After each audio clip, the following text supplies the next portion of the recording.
the next video. In this video I will show you how to apply the frame drop effect to a live camera video recording in React Native's new architecture for Android using CameraX and Media 3 effect. So let's get started.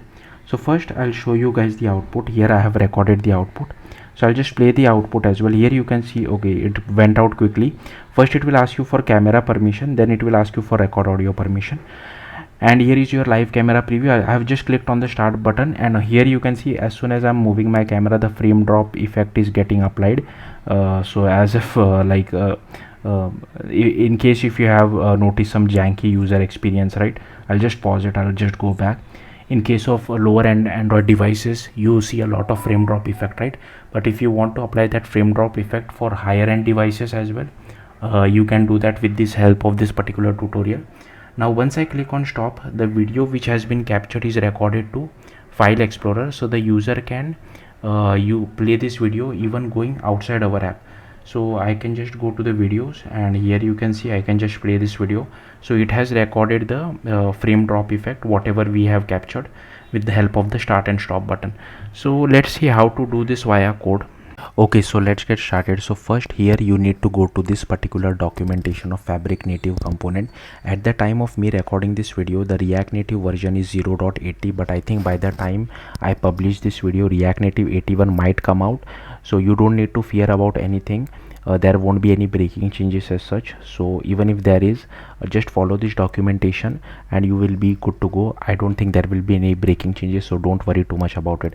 So first you just need to open this particular documentation over here. Also what I'll do is I'll just open my terminal, and here you just need to go to your workspace directory. I'll just clear everything out. I'll just go to my workspace directory, which is over here inside this particular folder called my cam. Okay, you can go to your own workspace directory, it's up to you, wherever you want to create the project. So first you need to create the project. For that you can just run this command. Now like I said, this tutorial is only for Android, so we, even if this is install pods false, which is fine, because CocoaPods is only for iOS, it is not for Android. And instead of demo you can write your own project name. Now I have already ran this command and created a project, and my project name is test app, as you can see over here. But you don't have to name it test app, you can name it whatever you feel like. Okay, so just run this command. Again, if you want to change the project name, you can change it over here. Okay, then don't run this particular command, we will create it manually. So what it basically says is, okay, just let me check. Okay, so what it says is, it just tells us to create a specs folder, and inside this particular, these all things are present by default, and inside this create a web view folder. So in our case, web view does not make sense, we will be creating a separate folder name. So first what you can do, once your project is created, I'll just minimize everything. Okay, so don't worry too much about it, I'll just close everything as well. So first you just need to create a folder called specs inside the root of your React Native project. Just do that. Okay, then go to Android, app, src, main, java, com, and inside com just create a folder called my camera. We won't be naming it as web view because web view does not make it sense. Now instead of my camera you can name it whatever you feel like, but this name is very important. If you're doing this for the very first time, it's better you follow what I'm doing, because this my camera name will be used in lot other places as well, so it's better you follow what I'm doing. Okay, so I have named it as my camera. Ignore the files which were present inside, we'll come back to that later on as well. Okay, then if you scroll down here, you can see inside the specs folder we need to create this particular TypeScript file, but here instead of web view we will be writing it as my camera. And this is also very important, you need to name the file name should contain this particular thing, native component. Otherwise later on we will be running the code generation command, and it will not be able to find your file. So in our case the file name will be my camera native component.ts. so if you see over here inside the specs folder, you just need to create this particular TypeScript file, my camera native component.ts. Now I have just copied everything from this particular file, but I have made few changes. Firstly, I have replaced this particular type with this particular thing. So here we have this particular thing called result, but unfortunately the result thing is not really. So what typically will happen in our output is, like I showed you guys the output, right? We were recording the video. once the video has been recorded, we used to go to the files app. Previously what I used to do was I was sending the actual video URL of the captured video back to React Native side, but for some reason I'm not able to play the video. I don't know why. This works perfectly fine with in native Android with Exo Player. Now if you don't know what Exo Player, it is basically a video player in native Android, but in React Native side I tried using this particular library, React Native Video Player. As you can see, I have installed this particular dependency. If you want, you can use it. We are not really going to use it in this tutorial like I showed you guys in the output. I played the video by going to the files app. I was sending the file URL, I was sending it from native Android side to React Native side, but it's still not able to play the video. I tried multiple things. I tried asking ChatGPT about this as well. I just couldn't really figure it out. So if you know how to do it, do let me know in the comments as well. Okay, so that's what I'm sending it over here. Okay, and here you can see I don't require this particular prop, so I have completely removed this. And here, instead of this particular thing on script loaded, I have taken it as on video taken. Okay, and here also I have passed in our own type, which is this particular thing, my camera image taken event. Okay, and here instead of custom web view, okay, we have to name it as custom my camera over here. Rest everything remains the same. Okay, hopefully you got the point. Okay, also I will just cd to my test app as well inside my terminal. Okay, now let's scroll down, and here we need to copy this particular line of code and just paste it inside our package.json. So I have already done it, but again we need to make few changes. So if I just show it to you, here you can see I have copy pasted it inside my package.json file. So first, here instead of web view, it will be my camera. Over here as well, even though we are not using the iOS thing, but I have still added it. So here instead of custom web view, it should be custom my camera, and here instead of RCT web view, it should be RCT my camera. Now given that we have changed the package.json file, we just need to install the dependency using npm install. So yeah, this step is not given in the documentation, but I think it's better to do it, otherwise we will face unnecessary issue. Now we need to run the code generation command, so we are only doing it for Android. So you can just copy this command, paste it over here. Okay, and then run this particular command. So I have already ran this command, so it will be pretty quick for me, but if you are doing this for the very first time, it might take a bit of time, like 2 to 3 minutes depending on your machine. So just be patient. So here I think, so here you can see you should see build successful at the very end. Once this is done, let's ignore this React web view for now. Okay, we'll have a look at other files, because React web view will be completely different. We can't copy this from the documentation. So we'll first look at some other files, and then we'll come back to React web view. So first it is telling us that we need to create React web view manager.kt, but in our case it will be React my camera manager.kt, right? So you just need to go to my camera, React my camera manager.kt.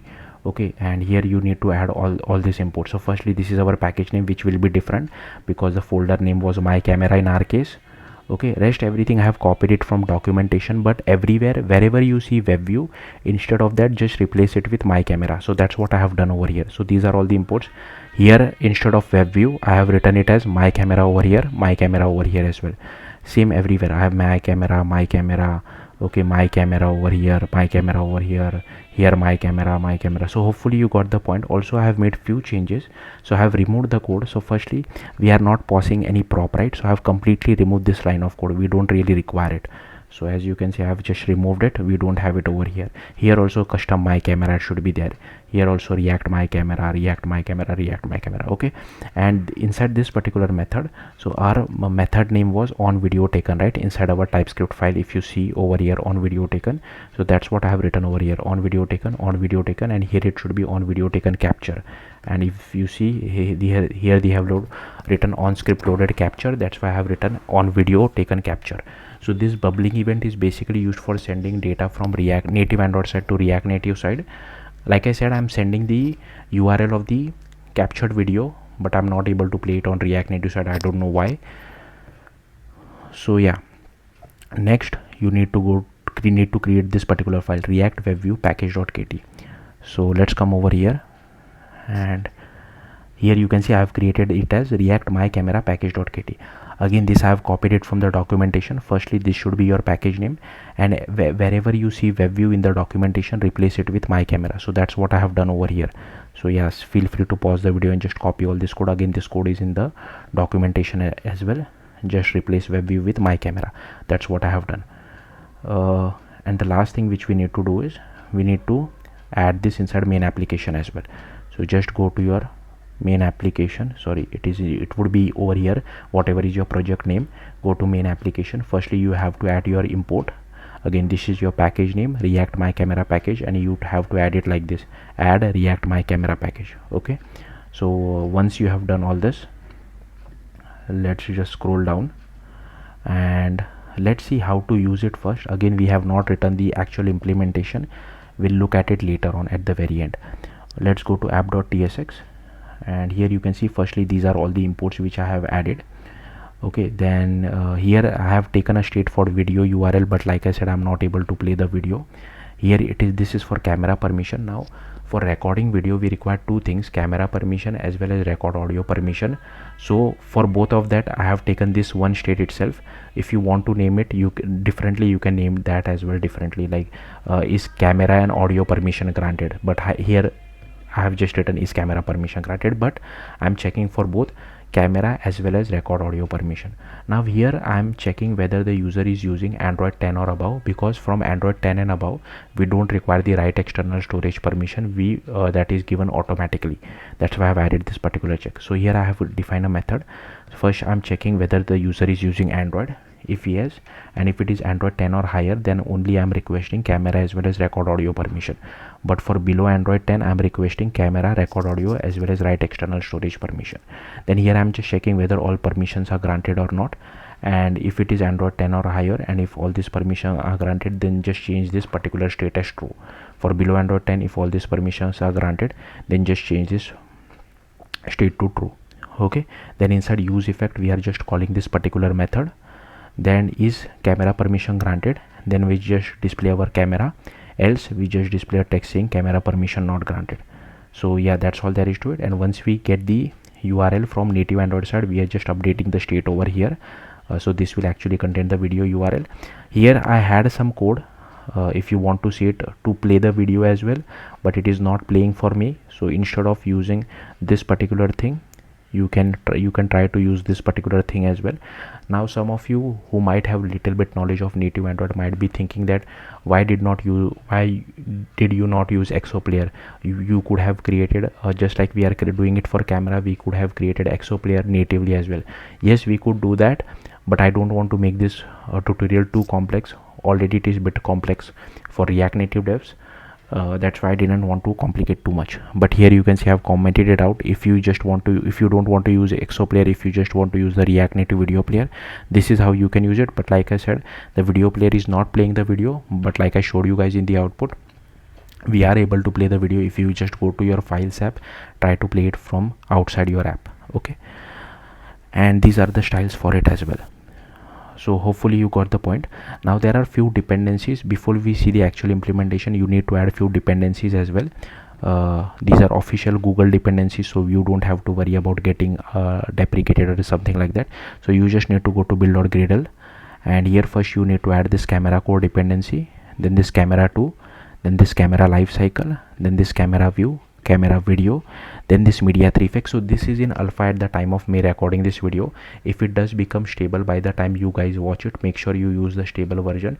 Because this is still in alpha, it does cause performance issues on cheap Android devices, and I'm using a cheap Android device. So make sure this becomes stable. If you are using something like Pixel or OnePlus, you won't feel any performance issues as such. Okay, and here is our media 3 effect dependency. Also, while running the app, make sure you run it in release mode, because if you try to run it in debug mode itself, where you have the the fast refresh and everything, you might face performance issues again. So make sure you add all these dependencies as well. Then you need to go to Android manifest.xml, and here firstly you need to check you have the internet permission. Then you use this uses feature of Android hardware camera, the camera permission, record audio permission, as well as write external storage permission. Okay, so till here everything is clear. Now comes to the final implementation part. So first you need to create a file called reactmycamera.kt over here. I have this React My Camera file. So firstly, these are all the imports feel free to pause the video. I'll simply scroll through this file. There is nothing really here to explain about the imports, so I'll simply scroll through this file. So these are all the imports. You can pause the video and just copy all these imports which are there. React class which extends frame layout, and here we have our lifecycle observer as well. Then here we get hold of our current theme React context. Here is our camera, here is our preview view, and here is our video capture recorder as well.